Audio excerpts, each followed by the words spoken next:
네, 윤석열 정부 출범 이후 첫 정기국회에서 민주당은 강한 야당의 면모를 보여주겠다면서 국정감사와 예산 심사를 통한 날선 견제를 예고하고 있습니다.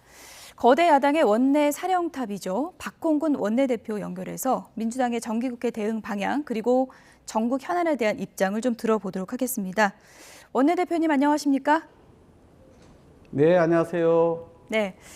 어제 국민의힘 주호영 신임 원내대표 예방을 받으셨습니다. 하나의 강물을 먹는 파트너다 이렇게 이제 표현도 하셨던데요. 파트너로서 어떻게 평가하십니까?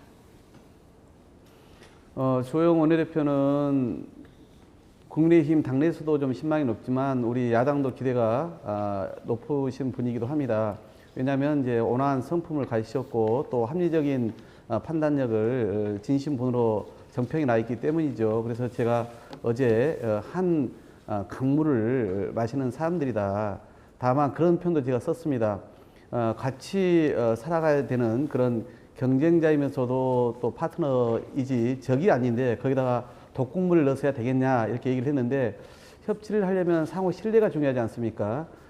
그런데 제가 요즘 염려되는 것은 전 정부에 대한 또 우리 야당 인사에 대한 여러 가지 정치적인 이런 탄압의 문제가 협치의 공간을 좁게 하지 않을까 하는 염려가 있어서 어제 그런 말씀도 함께 드렸습니다.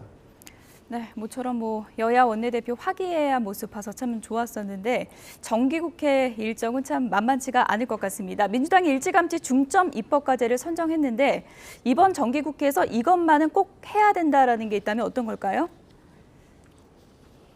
예, 저희는 이제 그 민생 제일 국민 우선이라는 이제 기치를 내걸고 정기국회에 임하고 있습니다.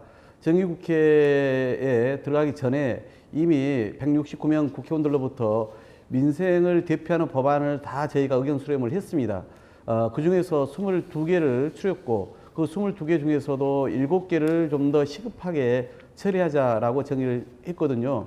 가령 어르신들의 기초연금을 더 금액도 올리고 대상도 넓히는 법안이라든가 또 출산 보육수당과 아동수당을 확대하는 법안 이런 게 이제 우선적으로 들어가 있고요.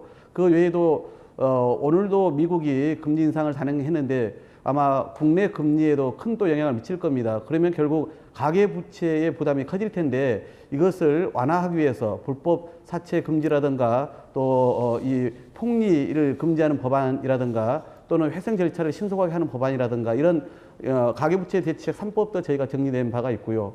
그리고 나아가서는 쌀값이 지금 많이 떨어졌는데 관련해서 이런 쌀값 정상화법 그리고 우리 그 노동조합의 그 쟁의 행위와 관련된 그런 법안 이런 것도 포함되어 있고요. 장애인들을 이제는 특히 발달 장애인들의 이런 이동권 문제라든가 또 국가 책임제를 높이기 위한 그런 관련된 법안 이런 것들이 담겨져 있습니다. 네.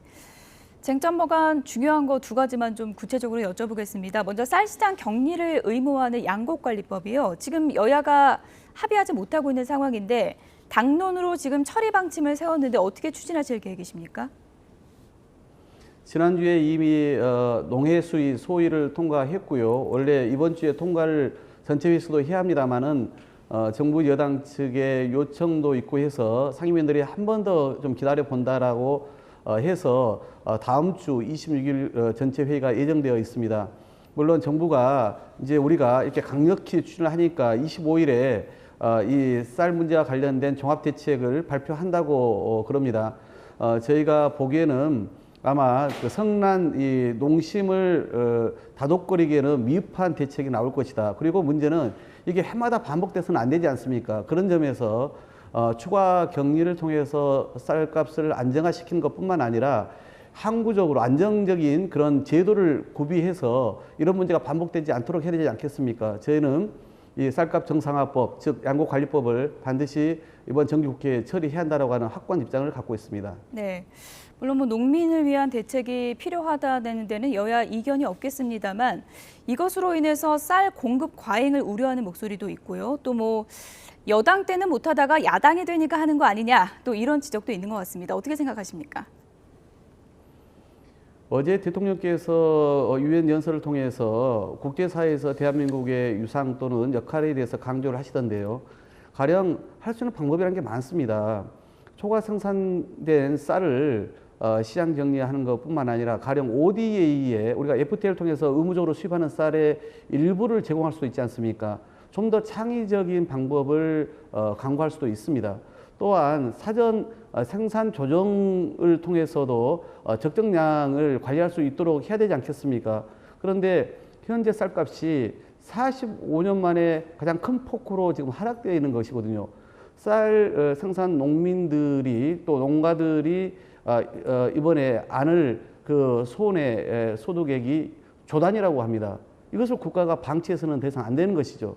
따라서 이런 악순환을 끊기 위해서는 이번에 제도적 뒷받침과 대안을 확실히 마련해야 한다라고 보고 있는 것입니다. 네. 노란봉투법도 좀 질문을 드려야 될 것 같습니다. 노조 파업으로 인한 손해배상 청구를 제한하는 법이죠. 노란봉투법, 이거 재개해서 이렇게 되면 불법이 만연할 수 있다, 이런 우려도 하면서 반대하고 있는데요. 이게 통과될 수 있을까요? 어떻게 보십니까? 저희가 결코 불법을 조장하기 위해서 그런 법을 만들 리가 있겠습니까? 여당에서는 무슨 황건적 보호법이라고 악의적인 그런 선동으로 이 법을 폄훼했던데 그렇지 않습니다. 우리가 지금 검토하고 있는 법은 이런 손해배상에 대한 청구를 금지하는 법이 결코 아닙니다. 또한 불법적인 쟁의 행위에 대해서까지 무조건 보호하자는 것이 결코 아닙니다. 그동안 우리나라의 이런 쟁의 행위가 합법적으로 할 수 있는 범위가 너무나 좁았던 겁니다. 이것을 넓혀주자는 것이고요. 또한 금액 또한 천문학적 금액을 부과를 합니다. 그러다 보니까 노조 활동뿐만 아니라 개인의 삶까지 위협해서 많은 분들이 스스로 목숨을 끊는 사태까지 벌어지지 않았습니까? 이런 부분들을 막자는 것이기 때문에 저희가 지금 현재 6, 7개 법안이 나와 있지만 민주당에서는 최종적으로 그런 우려까지 감안한 그런 노란봉투법의 법령 개선부터 시작해서 내용의 어떤 그 수정에 이르기까지 준비를 하고 있다는 말씀을 드리겠습니다. 예. 저희가 지금 뭐 예정된 시간이 많지 않아서 순방 얘기로 좀 넘어가야 될 것 같습니다. 윤석열 대통령의 순방과 관련해서 최근에 더불어민주당이 강한 비판을 이어가고 있습니다. 한일 정상 간의 짧은 회동이 있었는데 이 부분은 어떻게 평가하십니까? 뭐 그동안 정상회담을 하니 마니부터 시작해서 많은 말들이 쏟아졌죠. 저희야 뭐 과정이 그렇다 하더라도 성과만 내면 된다라고 기대하면서 오늘까지 지켜봤는데요. 정말 굴욕스럽습니다. 일본의 수상이 있는 건물 행사장으로 직접 우리 대통령이 찾아가서 자랑스러운 우리 대한민국의 국기인 태극기도 내걸지 못하고 30분가량 정말 간단한 그런 회담이라고 보기에는 어려운 만남을 가졌는데 그 성과 또한 너무나 변변치 못하지 않습니까? 이런 것을 과연 우리 국민들이 어떻게 받아들일까? 우리가 그동안 얘기하지 않았습니까? 굴욕스럽게 비굴하게 제발 정상회의를 해서는 안 된다. 더구나 일본과의 관계에서는 그렇지 않습니까? 그런 점에서 국민들이 정말 이 문제에 대해서는 따끔하게 지적하고 있는 상황이 아닌가 싶습니다. 네, 뭐 그럼에도 불구하고 2년 9개월 만에 회동이고 또 한일 관계 개선을 위한 첫걸음을 뗐다. 또 이렇게 이제 여당은 반박을 하고 있는데 이 부분은 어떻게 생각하시나요? 제가 말씀드린 것처럼 마치 구걸하듯이 동냥하듯이 외교를 하는 것은 정말 식민지 역사를 가진 우리 대한민국의 국민과 역사를 너무나 가볍게 생각하는 거 아니겠어요? 그런 점에서 당당한 외교를 해야죠. 실익 외교를 해야죠. 한일 관계 개선이 돼야 한다는 이야기는 그 누군들 못하겠습니까? 전 정부에서도 그렇게 얘기를 해왔죠. 문제는 유능함을 갖춰서 우리의 요구사항도 관철하면서 관계 개선을 하라는 거 아니겠습니까? 그래서 외교라는 것이 어려운 것이죠.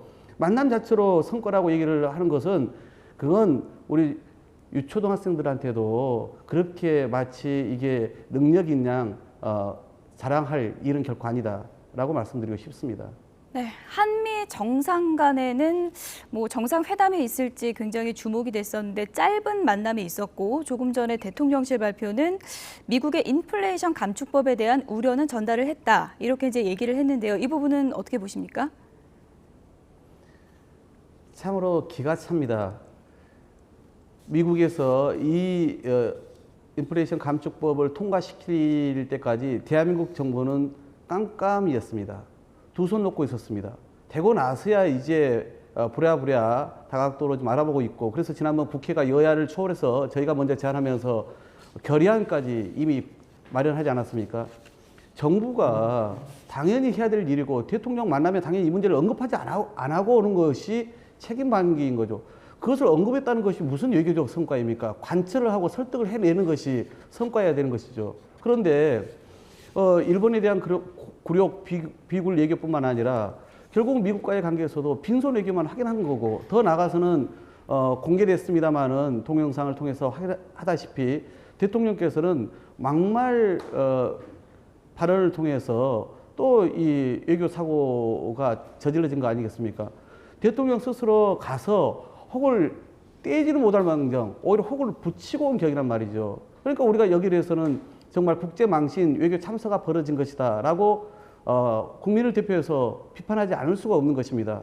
차제에 저희는 이제는 이런 졸속, 무능, 굴욕, 거기에다 이런 막말에 이르기까지 국제적인 어떤 대한민국 품격을 떨어뜨리는 외교에 대한 책임을 물어서 이제는 그런 외교 라인에 대한 경질을 하고 대통령이 다시 외교 전략을 세워야 한다고 보고 있습니다. 이번에 전반적인 조문 외교 또 순방 외교 자체가 방문의 목적도 전략도 성과도 전혀 없는 것이 드러난 것이거든요. 그래서 저는 그런 점에서 우리 야당도 책임을 보다 분명히 묻기 위해서 촉구하고 나서겠다는 말씀을 드립니다. 네. 순방 성과에 대해서 혹평을 해주셨는데요. 한미 정상간의 만남과 관련해서는 대통령실에서 또 추가적으로 어떤 내용이 나오는지 저희가 좀 지켜봐야 될 것 같고요. 민주당 내부 얘기도 좀 해보겠습니다. 이재명 당대표 의혹과 관련해서 전방위적인 수사가 계속 진행되고 있는 상황인데요. 당 차원에서 또 이제 원내에서 어떻게 대응하실지도 궁금하거든요. 이재명 당대표뿐만 아니라 전 정부 장관급 인사 10여 명에 대해서도 이미 수사가 진행되고 있거나 또 소환을 앞두고 있다고 하지 않습니까? 전방위적으로 전 정부 털기를 하고 있습니다. 검찰, 경찰뿐만 아니라 감사원까지 이제는 청부 감사에 나서고 있죠. 이재명 대표에 대해서도 마찬가지입니다. 이제는 정말 뭐 수백 번에 걸쳐서 이미 압수수색을 했던 곳에 대해서 다시 또 이렇게 하고 있지 않습니까? 수사에 있어서의 형평성, 공정성을 잃은 것은 이미 오래전입니다. 그래서 저희는 마치 기우제 인디언들이 지내듯이 무슨 그 사실관계를 확인할 때까지 탈탈 털겠다라고 하는 이런 그 수사 방식, 우리 국민들이 그래서 압도적 다수가 불공정하다고 얘기를 하지 않습니까? 오히려 김건희 여사와 관련된 거에 대해서는 특검이 필요하다는 국민들이 60% 이상이 되고 있습니다. 그런 점에서 실제 불법이 저질러졌다면, 그런 행위가 있었다면 그거야 그 누구든 법 앞에서 정확한 심판을 받아야 되겠습니다만은, 이렇게 무리하고 무도하고 형평성을 잃는 그런 수사에 대해서 국민들은 그러니까 이것은 정치 탄압이고 보복이다 이렇게 보고 있지 않겠습니까? 우리는 당의 윤석열 정권 정치 탄압 대책위를 구성해서 적극적으로 대응을 하고 있는 상황이 있습니다. 예, 여야 대치가 극한 상황에서 지금 정기국회에 민생 법안 쌓여 있는 그런 상황인데요. 대표님께서도 민생에는 여야가 따로 없다고 하셨는데 이번 정기국회에 민생 법안 잘 처리되기를 좀 기대해 보겠습니다. 지금까지 민주당의 박홍근 원내대표였습니다. 고맙습니다. 네, 고맙습니다.